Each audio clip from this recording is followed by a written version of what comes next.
Praise the Lord दोस्तों, आप सभी को प्रभु यीशु मसीह के नाम से जय मसीह की। दोस्तों, जब कभी भी हम पवित्र शास्त्र को खोलते हैं, पढ़ते हैं, तो हम ये पाते हैं कि परमेश्वर हमेशा अपने प्रेम करने वालों को, उसके पीछे चलने वालों को और उस पर विश्वास और भरोसा रखने वालों को आशीषें देने की बातें करते हैं। जी हाँ, क्या आप जानते हैं बाइबल हमें दो तरह की मुख्य आशीषों के बारे में बताती है। पहली आशीष तो वो जो हम परमेश्वर से किसी न किसी रूप में हम पाना चाहते हैं। वे अच्छा काम हो सकता है, अच्छे घर हो सकता है, अच्छा परिवार हो सकता है, बैंक बैलेंस, गाड़ी, ऐसे वो तमाम चीजें हो सकती हैं जो हम उससे पाना चाहते हैं आशीष के तौर पे। और दूसरा यह है कि परमेश्वर अपनी इच्छा से स्वयं हमें देना चाहते हैं। जी हाँ, ये दो तरह की आशीषें बाइबल हमें बताती है। लेकिन आज बहुत से भाई बहन विश्वासी लोग आज पहले आशीष को प्राप्त करने के लिए वो नए नए युक्तियां बनाते हैं, योजनाएं बनाते हैं, प्लानिंग्स करते हैं, अपने आप को इतना बिजी रखते हैं, दिन रात मेहनत परिश्रम करते हैं और उस आशीष को प्राप्त करते हैं। और ऐसा नहीं है कि उन्हें ये आशीष नहीं मिलती, उन्हें मिलती भी है, लेकिन इन आशीषों को प्राप्त करते करते वे अपने जीवन में एक हानि कर बैठते हैं और वो है परमेश्वर पिता के साथ की दूरी, परमेश्वर पिता के साथ उनका संबंध का कमजोर हो जाना। जी हाँ, ये उदाहरण के तौर पे ठीक ऐसा ही है जैसे मैं अपने माँ और पिता का एक बेटा हूँ, लेकिन मैं उनके संपर्क में नहीं हूँ, मैं उनसे दूर किसी अन्य जगह पे रहता हूँ और किसी प्रकार से मेरी उनसे बोलचाल नहीं है। मैं उन्हीं का बेटा हूँ लेकिन मैं उनके संपर्क में नहीं हूँ। ऐसे ही बहुत से भाई बहन आज परमेश्वर के बेटे बेटी तो है, लेकिन उनके साथ उनका किसी प्रकार का संबंध नहीं है। आज उनके पास वचन पढ़ने का समय नहीं है, वचन सुनने और मनन करने का समय नहीं है, प्रार्थना करने का समय नहीं है, आराधना करने का समय नहीं है, सेवा संगति में जा करके परमेश्वर के लोगों के साथ मिलने उठने बैठने का उनके पास समय नहीं है। और ऐसे करते करते वे अपने आप को परमेश्वर से दूर कर लेते हैं और इस बात का अफसोस है कि वे इस बात को वे भी नहीं जान पाते हैं। जी हाँ, तो हम ऐसा क्या करें कि हम उन आशीषों को भी प्राप्त करें और हम परमेश्वर में बने रहें। जी हाँ, इसका उपाय भी परमेश्वर के वचनों में ही है। मैं आपको ले जाना चाहता हूँ उत्पत्ति की पुस्तक में, उसके 12 अध्याय, उसके 1, 2, 3, 4, 5 आयत को जब पढ़ेंगे तो परमेश्वर का ने अपने एक जन को जिसका नाम अब्राहम था, उस अब्राहम को परमेश्वर ने अपनी एक योजना बताई। उस योजना के साथ में परमेश्वर ने उसे आशीष और प्रतिज्ञा की बातें भी कही। और याद रखिए, उसकी 4थी आयत में लिखा है कि अब्राहम ने परमेश्वर के कहे आधार पे किया। जी हाँ, आज्ञाकारिता। जब हम परमेश्वर की आज्ञाकारिता को हम मानते हैं, परमेश्वर की आज्ञा को हम जब पालन करते हैं, तो हम संसार की उन आशीषों को तो हम प्राप्त करते ही हैं, लेकिन इसके साथ साथ हम उन आशीषों को भी अपने जीवन में प्राप्त करते हैं जो परमेश्वर हमें अपनी इच्छा से देना चाहते हैं।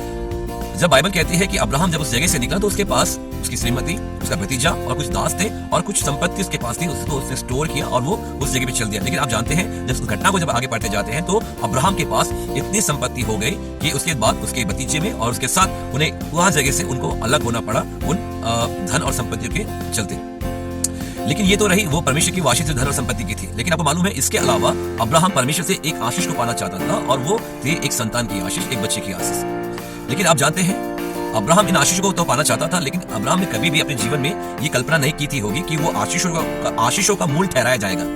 कभी भी अब्राहम ने इस बात की कल्पना नहीं की थी होगी कि वो विश्वासियों का पिता कहलाया जाएगा। कभी भी उसने बातों को नहीं सोचा होगा कि वो बहुत सी जातियों का वंश का भी पिता कहलाया जाएगा। इस बात की शायद इमेजिन या उसने इस बात की कल्पना अब्राहम ने शायद नहीं की थी होगी। ऐसा मैं मानता हूँ, मैं आशा करता हूँ शायद आप भी मेरी बात से सहमत होंगे।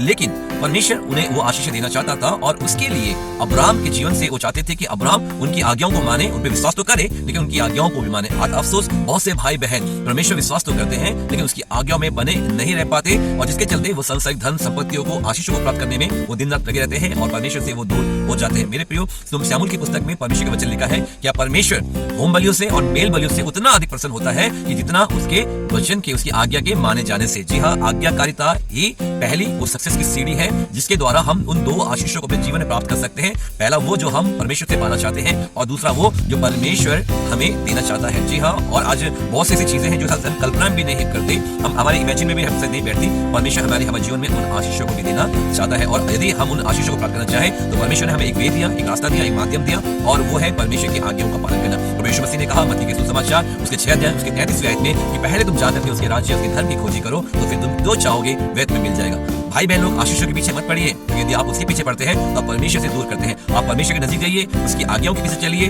ये आशीषें खुद ब खुद अपने आप से आपके पीछे हो जाएंगे। और अब्राहम इस बात का हमारे पास जीता जाता प्रमाण और सबूत है कि परमेश्वर ने उसे उसकी चाहने की आशीष भी दी, धन संपत्ति में उसे मल्टीप्लाई किया और उसे वो आशीषें भी दी जिसकी कल्पना अब्राहम ने भी नहीं की थी, लेकिन खुदा उसको देना चाहते थे। तो परमेश्वर ऐसे ही हम सभी को अपनी इच्छाओं से, अपनी आशीषों से भरे। Praise the Lord, God bless you, जय मसीह।